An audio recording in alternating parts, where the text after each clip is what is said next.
Hey everyone, welcome to the show. So, I wanted to share with you guys some new information from these swing voters that are being surveyed by the group called Engageus. I've talked about this before. These are swing voters who went from Obama to Trump to Biden. So, they just can't seem to find what they're looking for, apparently. They can't get no satisfaction. All of these participants were asked about the recent indictments. This is why I found this one most interesting. So, this was post indictment by Jack Smith for the classified documents issue. Every single one in the two groups that they talked with knew about the indictment. Now, take this with a grain of salt because this isn't a huge group of people, right? It's not, a massive cross section of the country. But like I said, they are very specifically swing voters who went back and forth from Democrats to Republican and back again. So every single one of these people, I believe there were like 11 people, if I'm not mistaken, something like that, combined in the both groups. They all knew he had been indicted. Unfortunately, very few knew the details about the charges. And that I blame the Democrats for. The Democrats are missing out on the biggest gift that has ever been given to them and laid in their lap. The Democratic Party, the leaders of the Democratic Party issued a message, issued orders to the rest of the Democrats, do not talk about this. We don't want you out talking about Trump's charges. Why not? Why would you tell your people to be silent about something so important to the country? Something that is so damning. If they think for a second that if the shoe was on the other foot, that the Republicans wouldn't be talking about this 24/7 because, we're worried it might look political. Seriously, grow up.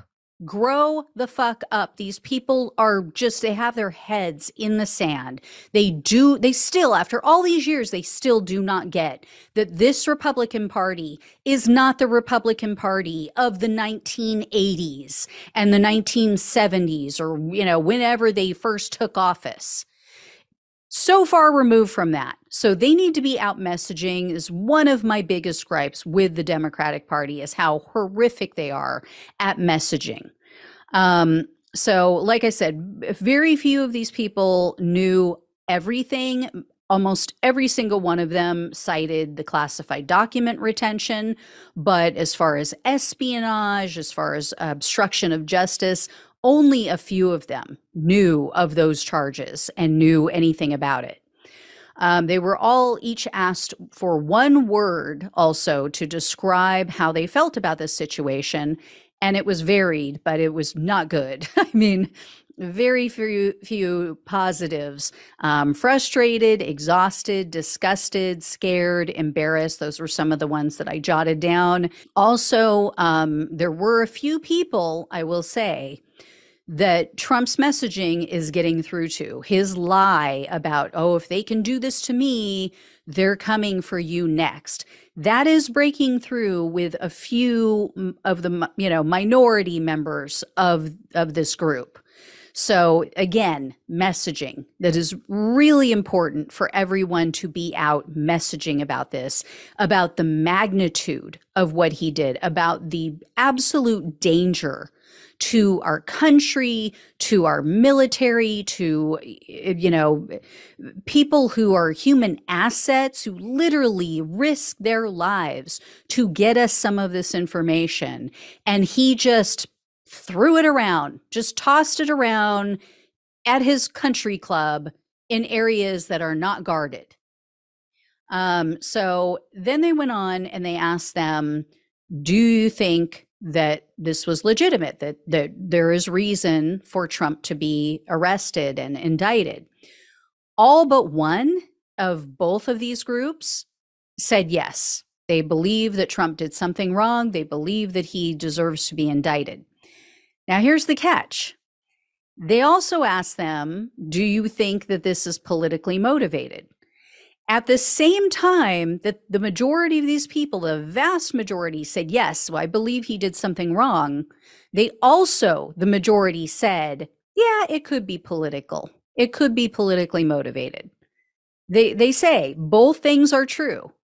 Yes, there's a political element to it, which is not good. That is not a good thing. And it was pretty much split on the question of, do you believe that the DOJ is acting impartially? So about 50% said, yes, I think that they act impartially. The other 50% said, no, I think that they are highly partisan and they do things for political reasons. That is not good. That tells us, like 50% of our country potentially has lost all faith in government institutions, lost all faith in law enforcement. It's just, and the polling shows that as well. It's at an all-time low. So how they get that back, I don't know. But not going after people is not the way to do it. There was reporting that came out today that the DOJ, the Justice Department under Merrick Garland, sat on the January 6th investigation for a year, that they refused to even look into Trump or any of his allies and what they did in the lead up to January 6th. That is political. If you would look into it, if it was anyone else, but you decide not to because it was Trump, because it was Republicans, because it was the other political party, or it was a previous president, that is by definition a political decision. So if we want to stop being political, we have to go after everyone, no matter what political party they're with, no matter if they are a politician or not. Everyone needs to be treated the same. Otherwise, it is a political decision, whether you're going after them or you're choosing not to. Anyway, guys, so back to these groups, this Engage Us thing. They were shown statements by Trump's challengers, and they were asked how you feel about them. Are they appropriate or are they inappropriate? About 60% of the participants in these focus groups said the majority of the statements by Trump's challengers are inappropriate. So the majority felt that the Pence and Christie statements, so Mike Pence and Chris Christie, the majority felt that their statements were most appropriate over everyone else. And if you haven't heard them, I'm not going to read them to you, but I'll just kind of summarize. Mike Pence, was mamby-pamby, middle of the road, typical Mike Pence, but he ended his statement with no man is above the law. So, his typical, oh, this is horrible. This is awful for the country. I really hope that the DOJ would not do this, not go to this place, but no man is above the law. Make up your mind. Either you want the Justice Department to be impartial and no man really is above the law, so therefore they should take action, or you don't. So most people in these groups thought, yeah, that was an okay statement. That was legitimate. They also agreed with Chris Christie's statement. He went much harder at Trump, saying the man is a danger. He can never get into leadership again. He should never lead this country again because he is putting everyone at risk. So they felt that that was appropriate, which tells you where they're leaning. But the majority disagreed with the statements made by Nikki Haley, Ron DeSantis, and Tim Scott. Their statements were much more partisan, much more, deep state. This is a political witch hunt. This is politically motivated, blah, blah, blah. They didn't go as far as to say Trump did nothing wrong, because of course they can't say that because they know he did. But yeah, they, put the blame on everyone but him. So the majority of the people in these focus groups, again, swing voters, have gone back and forth between Dems and Republicans. They felt that those statements were wrong. So that should tell the Republicans something. I think both sides have something to learn from this. Democrats need to pull their head out of the sand and realize, yeah, we need to use this to our benefit because the other side would be, and we need to talk about it. The right is going to call it a political witch hunt and politically motivated, whether they say something or they don't. So how about you get out there and you put out the facts? And how about you talk about it to let people know what it's all about instead of making it look like you're afraid of it, making it look like, oh yeah, it is politically motivated, and oh my gosh, they figured it out, and so we just better be quiet. That's what the Democrats are doing right now. They're making people think that they're guilty. They have something to hide by not talking about it. And Republicans need to realize that the majority of the country is not buying their shtick, this whole BS about, oh, it's a politically motivated witch hunt. But if the Democrats don't step up, they might lose that messaging war. So, oh, God. Both sides. I hate you both. Just kidding. Anyway, guys, all right. I will let you know if I hear more. I am going to go back and watch more of these focus groups and see what else they talked about. I just find this fascinating, these people who just can't stick with a party. And, maybe that's the problem.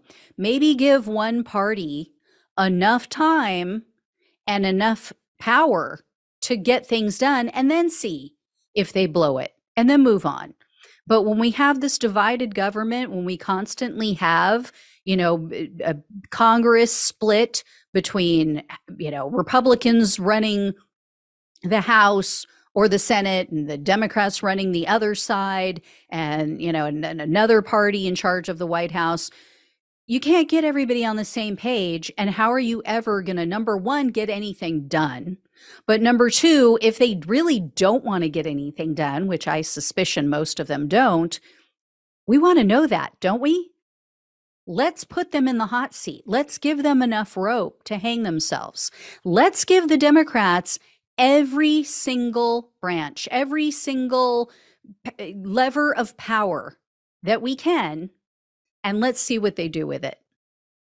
And then if they blow it, they blow it. And then everybody knows, and it's mask off time, and everybody can move on and move to another party or become an independent. All right, guys, thanks so much for watching and listening. I will let you know if I find anything else interesting in this group. Please like, share, and subscribe. Please donate if you possibly can. Love you all. Take care, and I'll talk with you soon.